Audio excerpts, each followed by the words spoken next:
Passport আন্তর্জাতিক ভ্রমণের সময় ভ্রমণকারী জাতীয়তা ও পরিচয় নিশ্চিত করে। একটি পাসপোর্টে সাধারণত বাহকের নাম, পিতামাতার নাম, জন্মের তারিখ, জন্মস্থান, ছবি, স্বাক্ষর এবং অন্যান্য প্রয়োজনীয় তথ্য থাকে। একটি দেশের বিভিন্ন রঙের পাসপোর্ট হয়ে থাকে, তেমনি বাংলাদেশেও সাধারণ সকল জনগণের জন্য সবুজ পাসপোর্ট চালু থাকলেও দেশে আরও 2 রঙের পাসপোর্ট রয়েছে, লাল এবং নীল রঙের পাসপোর্ট। কোন রঙের পাসপোর্ট কারা কী উদ্দেশ্যে ব্যবহার করে থাকে সেই বিষয়গুলো যাবতীয় তথ্য আজকের এই ভিডিওতে তুলে ধরব। ভিডিও শুরু করার আগে বলে রাখছি, আপনারা যারা এই চ্যানেলে নতুন দর্শক তারা অবশ্যই চ্যানেলটি সাবস্ক্রাইব করে বেল আইকনটি বাজিয়ে দেবেন। বাংলাদেশের স্বাধীনতা লাভের পর 1973 সালের 8 ফেব্রুয়ারি সর্বপ্রথম বাংলাদেশে পূর্ণাঙ্গ রূপে ইমিগ্রেশন ও পাসপোর্ট অধিদপ্তর প্রতিষ্ঠা করা হয়। শুরুতে পাসপোর্ট ছিল 3 রঙের: অর্ডিনারি বা সাধারণ পাসপোর্ট, স্পেশাল বা বিশেষ পাসপোর্ট, ডিপ্লোম্যাটিক বা কূটনৈতিক পাসপোর্ট।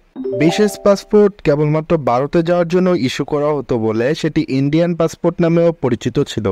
শুরু থেকে 2010 সাল পর্যন্ত অর্ডিনারি বা সাধারণ পাসপোর্ট ছিল সবুজ রঙের এবং ডিপ্লোম্যাটিক বা কূটনৈতিক পাসপোর্ট ছিল লাল রঙের।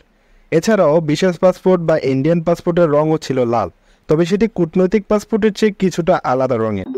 1973 থেকে 2010 সাল পর্যন্ত বাংলাদেশের সকল পাসপোর্ট ছিল হাতে লেখার।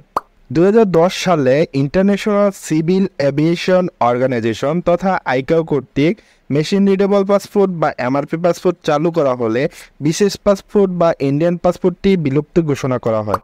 বিশ্বের বিভিন্ন দেশের পাসপোর্টের রং ভিন্ন ভিন্ন হয়, কিন্তু যে দেশ যে কোনো রঙের পাসপোর্ট নির্ধারণ করুক না কেন সেটা অবশ্যই ইন্টারন্যাশনাল সিভিল এভিয়েশন অর্গানাইজেশন তথা আইকাওর কাছ থেকে পাসপোর্টের রং আর নকশার জন্য ছাড়পত্র নিতে হয়।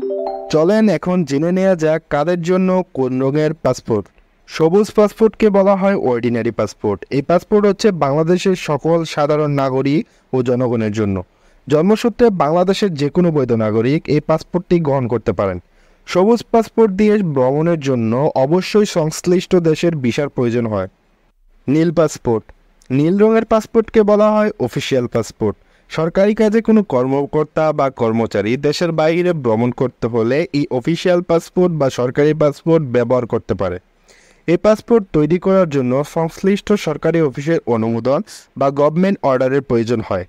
এই নীল পাসপোর্টধারী ব্যক্তিরা অত্যন্ত 27টি দেশে বিনা ভিসায় ভ্রমণ করতে পারেন। 2010 সালের পূর্বে এই নীল পাসপোর্ট বলতে কোনো কিছুই ছিল না।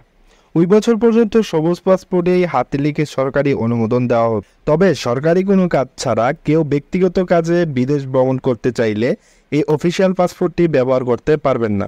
লাল পাসপোর্ট। লাল পাসপোর্টকে বলা হয় ডিপ্লোম্যাটিক বা কূটনৈতিক পাসপোর্ট।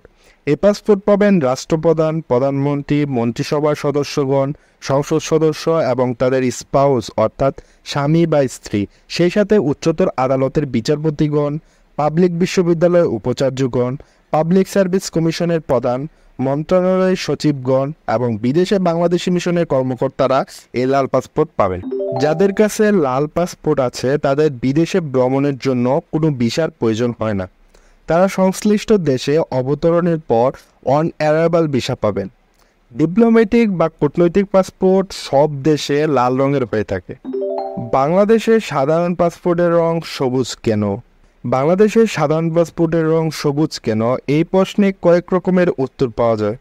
বিশ্বের বিভিন্ন মুসলিম দেশে পাসপোর্টের রং সবুজ হয়, বাংলাদেশের সাধারণ পাসপোর্টের রঙও সবুজ।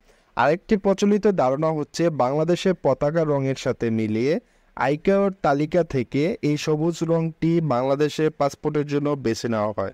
তো আশা করি আজকের এই ভিডিওতে আপনাদেরকে সম্পূর্ণ বিষয়টি ক্লিয়ার করতে পেরেছি। আপনাদের যদি আরও কিছু তথ্য জানার থাকে অবশ্যই কমেন্ট বক্সে কমেন্ট করবেন, আমি আপনাদের উত্তর দেওয়ার চেষ্টা করব। আর ভিডিওটি ভালো লাগলে অবশ্যই একটি লাইক করে দেবেন আর চ্যানেলটি অবশ্যই সাবস্ক্রাইব করবেন। ধন্যবাদ।